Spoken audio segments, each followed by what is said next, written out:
Donnie and Dolly. The team is supported by ableauctions.ca. Closing your business? We can help. All right, all of our guests today, including Jeff Paterson, standing by, brought to you by Able Auctions, ableauctions.ca. Just before we get to Jeff, again, Donnie and Dolly presented by Able Auctions. Thursday, Able will sell a large inventory of designer home and office furnishings. Herman Miller Eames lounge chairs with ottomans. I need my glasses here. Dozens of air-ons and embodies spectacular dining room furniture. I know you had your eyes again. Oh, so Rick, beautiful. on that sectional. Imagine that. Living room and bedroom furniture, gaming chairs, office suites, boardroom tables, and a lot more. For information on this auction, other auctions, go to ableauctions.ca to get your business assets sold at auction. Email sales at ableauctions.ca. Sales at ableauctions.ca. Brad Treliving, next GM of the Toronto Maple Leafs, joining us from Sekeres and Price, Rink White Podcast, and the Hockey News, Jeff Paterson. Jeff, thanks for doing this, sir. How are you?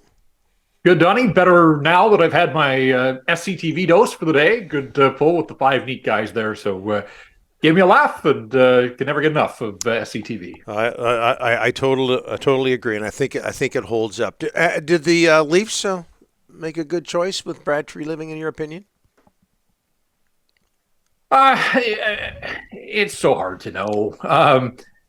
Clearly he's an experienced guy. I think he has shown that he can handle a Canadian market, but it's stepping up a weight class when you go to Toronto. But he's always been, I think, a pretty good people person, very agreeable, certainly in my dealings with him. Not that this didn't get him the job in Toronto, that I enjoyed my dealings with Brad Treliving. But, I think,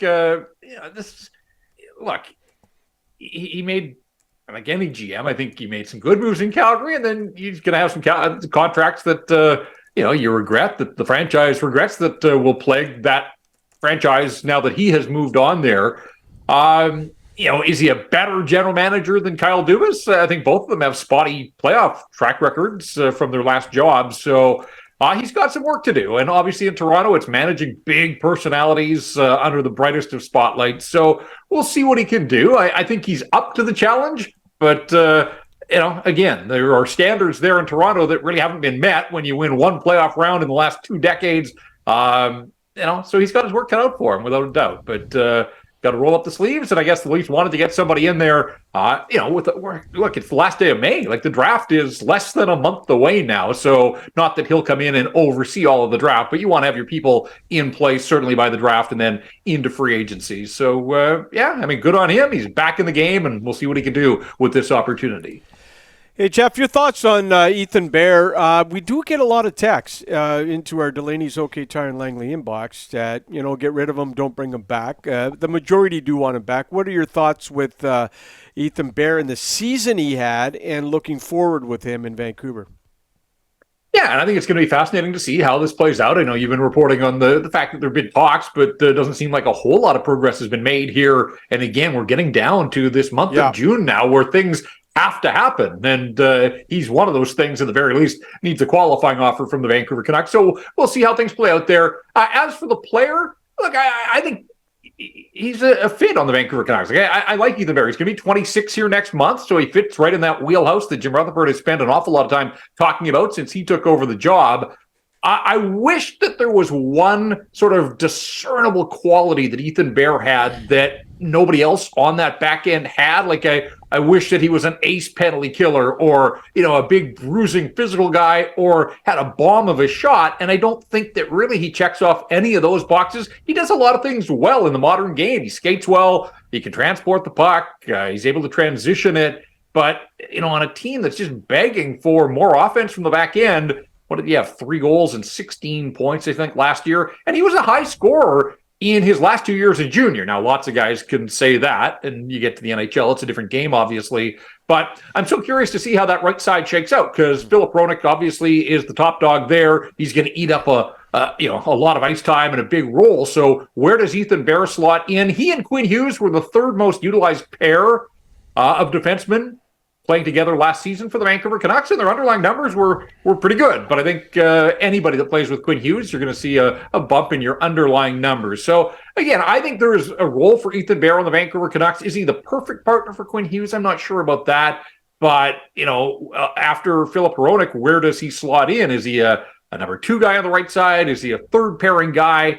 And again, if he did a few more of those things that I had mentioned earlier, then he's probably not in the $2 million ballpark. He's probably double that in price. So you have to keep that in mind as well. But I do think they made the trade to get him. I think they liked what they saw from him. And my expectation is that Ethan Bear will be here on this Canuck roster next season. Yeah, I would be surprised if he's not. First time talking to you about Arturs Silovs, his great MVP of the World Hockey Championships. Now the big question is he ready to be Demko's backup, or would you rather see him, Jeff, in Abbotsford being the number 1 guy down there? Yeah, is the national holiday over in Latvia, or is that still going on? What a story that was. Yeah, those scenes from the town square in Riga. Look, I watched way more of that World Championship than I ever thought I would, but I got sort of locked in on Latvia, but particularly on Arturs Silovs, and what a tournament it was for him. 7-2 with the 2.20 goals against average and .921 save percentage. He had a shutout in there as well. And I mean, everybody saw the way it unfolded. In the quarterfinal against Sweden, they got outshot 45-19, and they ended up winning that one. And then the bronze medal game as well. So what I loved about that was, every game in the preliminary round was a big game because they were at home in Riga. You had the pressure of not just your hometown, but the home country. You saw the way the Latvians supported that team. So, this is big game experience for him that he ultimately didn't get at the end of the season in Abbotsford when Spencer Martin played 3 of those 4 games against the Calgary Wranglers. So Silovs was probably a little disappointed that he didn't get more of an opportunity in the AHL playoffs, but what an opportunity he ended up getting at the World Hockey Championship. Now, does that translate into, full-time employment in the NHL next season? I'd slow the roll just a touch there. I still think the best thing for him is to start in the American Hockey League next year, be the guy, play almost every night, and maybe at Christmas you reevaluate where he is, where the hockey club is, where is Spencer Martin in the limited action that he's going to get if that Trudemko stays healthy.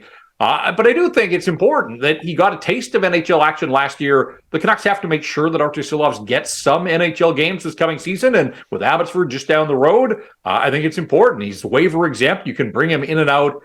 Make sure that you bring him up when they have some homestands, get him into some games, let him be around this team. But then you can ship him back to Abbotsford so that, I don't think at this stage of his career, sitting on the bench and being the backup to Thatcher Demko is going to continue his development as much as playing a lot would. So I think this is on the Vancouver Canucks management group to be creative, be flexible, and find some ways for Arturs Silovs to play both in the American Hockey League, but also in the NHL this season. And quickly, Jeff, Panthers Knights, Stanley Cup Final, who wins? Have we all learned by now not to bet against the Florida Panthers? But I think I would. Been pretty impressed with the Vegas Golden Knights, and obviously they're a motivated bunch led by an owner that is as motivated as anybody and impatient at times as well. Like, there's probably pressure on Bruce Cassidy. If he doesn't win, they're going to punt him and move on to a 4th head coach in 7 years. But that's the Vegas way. Really impressed with the way they finished off Dallas, that it wasn't necessarily the star players, that they're getting goals and contributions from William Carrier and Keegan Colasar and lower down the lineup. And I know you guys have spent a lot of time this week talking about Aiden Hill. What a story he has become, but just locked in right now. And it just tells you there are so many good goalies out there that just need an opportunity, and what an opportunity he's getting, and he's making the most of it. So I think I stick with Vegas, but I also, I don't know. I do feel like I've learned my lesson here not to write off the Florida Panthers. So I would anticipate that you're going to see the Panthers certainly give Vegas all they can handle. But I think in the end, after 6 long, excruciating, agonizing years in the NHL, I think the Vegas Golden Knights are going to be Stanley Cup champs. Yeah. I'd have to feel sorry for them. 6 tough years. All that torture before this. Jeff, thanks so much for this. We appreciate it. All right, guys. Thank you.